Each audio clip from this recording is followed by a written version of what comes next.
The Boy Who Cried Bigfoot, brought to you by the Little Bird Storyteller. So let's see what is the adventure going on in this book.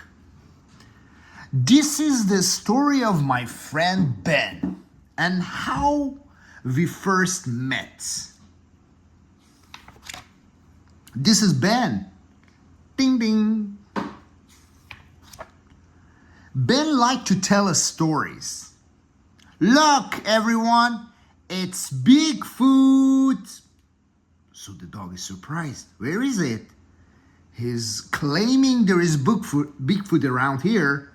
So dog is confused. He liked to tell us stories. The baby is crying. Well, I don't see him. So the others kind of not believe that. A lot. Bigfoot.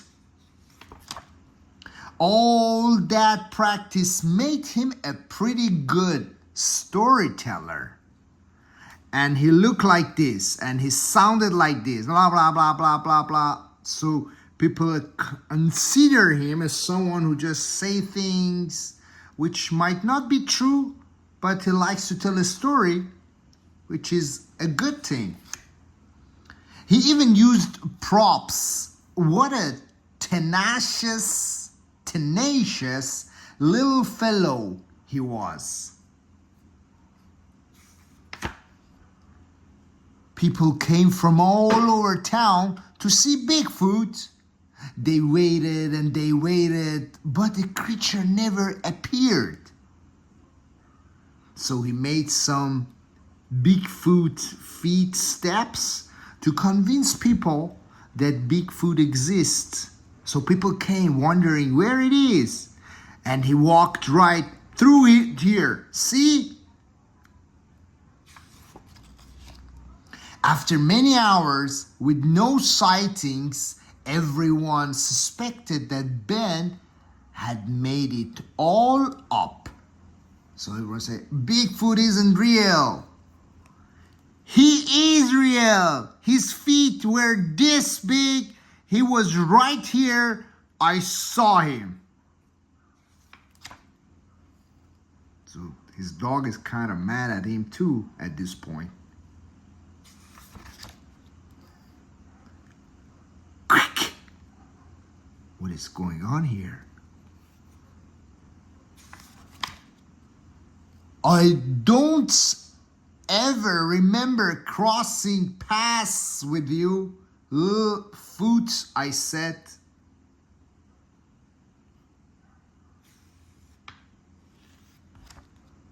I didn't normally talk to a little foot. So for the Bigfoot, this gentleman is the little foot one. So he called him Little Foot. But there was something about this Ben I liked. He was a determined fellow. I also like his bike. So Bigfoot lifting the bike. I asked, mind if I take it for a ride? So Bigfoot want to take it for a ride. Oh, Bigfoot. So the little boy is a little bit scared at this point also.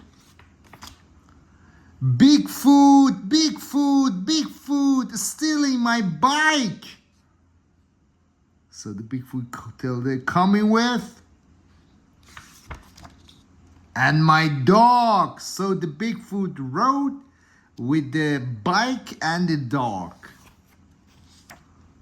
Also, no one believed Ben anymore. No one came running. It seemed Ben found being alone to be a little scary. Din din. Fortunately for Ben, he wasn't alone for long. Ben, where are you? Come home. It's time for dinner. And it was time for me to go home too. So Bigfoot want to go home too. I'm sorry I created such a ruckus, Ben said, but I really did see him, Mom. Oh, Ben, she said, let's go home. But seemed like the little sister is seeing the Bigfoot eyes in the darkness of the jungle. So hopefully someone also caught a clue. So Ben and his family went home and had a hot meal. I don't know what a hot meal is, but I do know that Ben learned the importance of always telling the truth. Because if he would always tell the truth, the time that it was really the fact that it is Bigfoot, everyone would believe and would come to see it. And he wanted everyone to know he really had seen me. So the next morning he set out to prove it. What a tenacious fellow he is. So he took the camera, everything. And maybe this time he could really prove that. So that was the end of today's story. If you like me to collect more stories like that, please subscribe for more.